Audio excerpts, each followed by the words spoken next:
Hello everyone! Welcome to the first lesson of my course titled A Beginner's Guide to Chess Endgames. I'm sure many of you have hopped on chess.com, traded away all your pieces, and then wondered what to do next, eventually blundering all of your pawns and losing the game instead of coming out on top. Well, this course will have all the answers for you, as we will cover a series of beginner endgame tactics and plans so you never have to worry about losing again. Just kidding, I know some of you will blunder your queen in the first 10 moves of the game, but that's for another day. Anyways, the focus of this first lesson is opposition, so let's get into a few examples. So what is opposition? Opposition in chess is a situation in which two rival kings are directly facing each other with a one-tile gap in between, much like what we have on the board right now.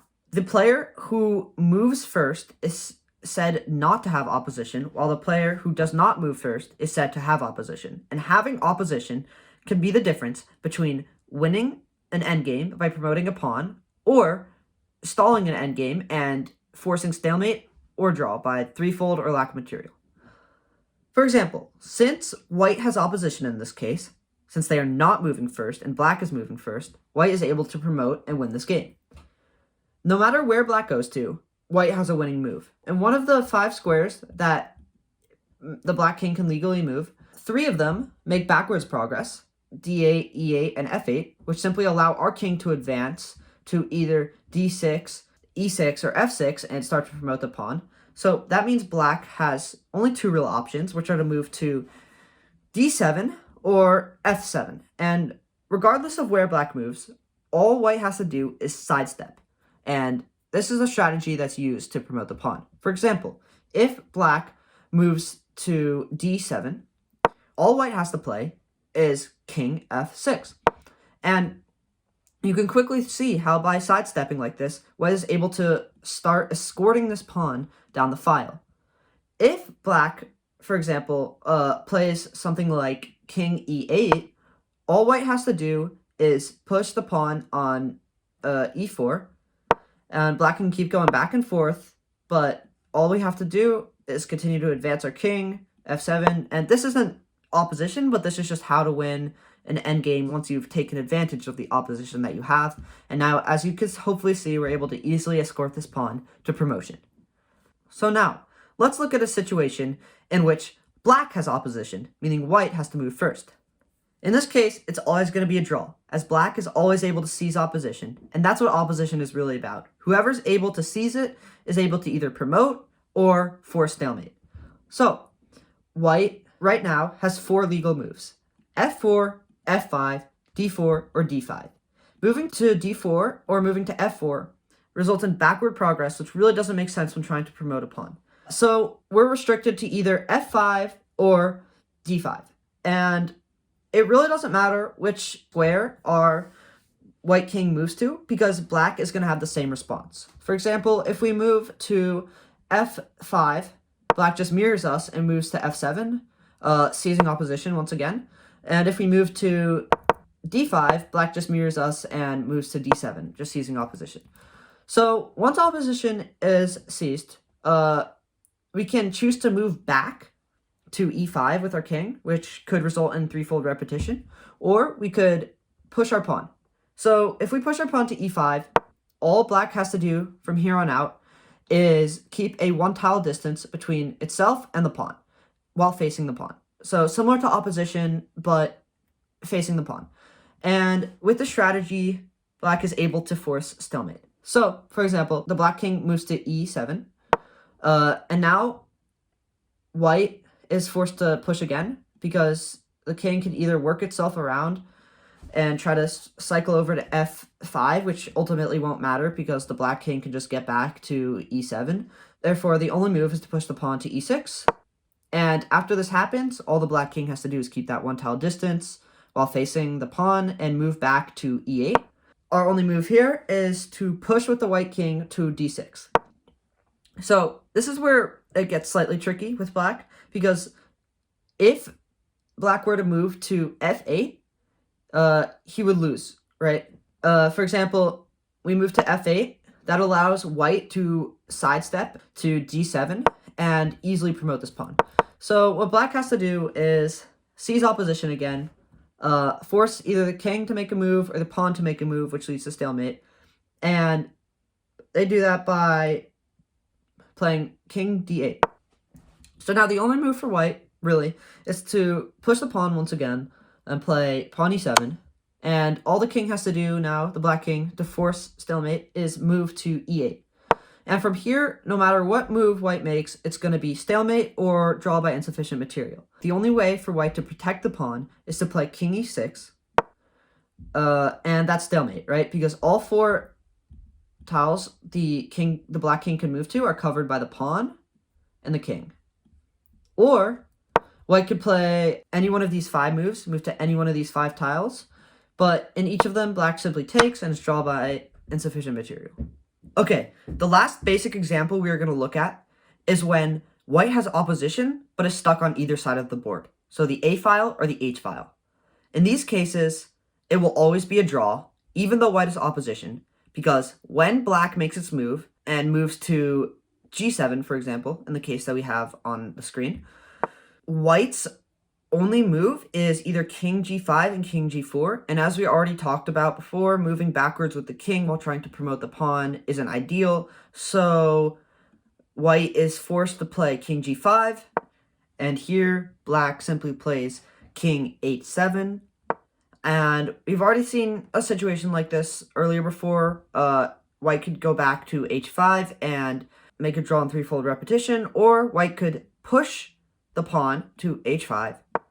In this case, black simply takes opposition. Since it's the side of the board, white has no opportunity to sidestep, and black is able to take opposition. And from here, white can only push the pawn to H6. In this case, black can really go anywhere. But let's just say he decides to go to H7, king H7. White has to go to king H5. Black can move back. To either square is fine since it's the edge of the board. Let's just say black moves to king H8. The white king can now move to king G6. And black moves to king G8. Back to king G8. And you could very quickly see here how it's a forced stalemate. If white pushes, king moves to H8. And same situation as before. Either the white king moves to H6, forcing stalemate, as all of black's available squares are covered, or white moves to one of these 5 squares, allowing black to capture the pawn on H7 and a draw due to insufficient material. So, now that we've gotten through these basic cases of opposition, let's look at more advanced ones and how they can be used in a practical endgame. Since this is a beginner course, and I have already taught you the basics of opposition, I'm only going to show a couple simple examples here.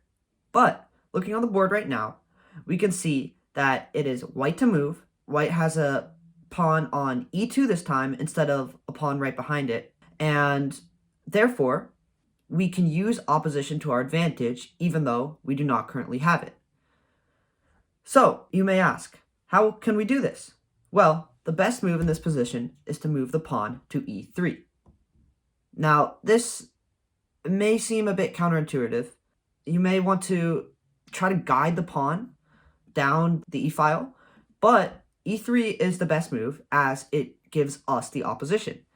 In this case, by moving our pawn to E3, we essentially use up or expend one of our moves, and black, therefore, is forced to move his king, and we're able to seize opposition. So remember, if he goes back to any of these 3 squares, as we've learned before, we just advance our king. If he moves to the left or right, we sidestep.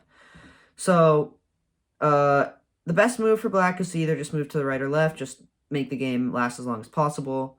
So let's say he goes to D6, we just sidestep, move our king to F5, black king can move to E7. All we have to do is seize opposition again. Don't be too hasty and march the pawn forward because, once again, we're talking about expending moves. If we expend that move, then we're switching opposition back to black and they can actually draw out the game. For example, if we play E4, black can simply seize opposition by playing king F7 and it's a draw. So instead, all we have to do is take opposition, play king E5. Whichever way black goes, we sidestep. Black can try moving up. We'll just push our pawn, try to defend. All defense is futile. We just march on over. He plays king E8. We can just seize opposition. This tactic's so powerful. We can just play king E6. Black is forced to move to either d8 or f8. Let's say he moves to f8 this time. We play king d7, and we're able to promote and win the game. All right, and we're now getting into the final example of opposition for our beginner course, which is this neat little puzzle I found, where it's white to move, and this time there's actually equal material on the board. You know, black and white both have a pawn. The pawns are relatively distant from both kings, but white is winning, and here's why. In this position, white can still seize opposition. And remember, the whole point of opposition is to prevent the opposing king from advancing forward at all. So, if we seize opposition by moving our king to g4, black is not able to advance past the 5th rank, and therefore we're able to approach black's pawn on b4 with safety and capture it. So, for obvious reasons, I forgot to mention this earlier, in this situation, black can't push its pawn because we can just take and promote. So instead, black is just forced to helplessly approach and try to defend. And of course, we mirror opposition. Black keeps approaching, trying to defend its pawn. We mirror opposition. Black approaches. We take opposition. And finally, since black realizes he can't defend this piece, you know, in the last attempt, he can try to push this pawn. But in this case, we can take, and it's always good to make sure you can take. But if we take, we'll still have opposition. So we take on b3. Black is forced to move. Let's just say he moves to c6. We take opposition. And we're going back to that old position we started with, where black plays king b6. We seize opposition by playing king b4.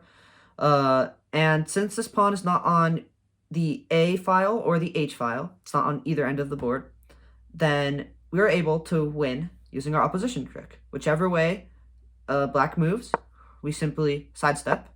And I'm not going to walk through this whole sequence again, but you can see how we can just escort this pawn down to promote and win the game. Anyway, that is it for the first episode of A Beginner's Guide to Chess Endgames, where we cover the basic ideas behind direct opposition and solve some puzzles. We hope you have enjoyed it, and if you have, please leave a like, comment, and subscribe.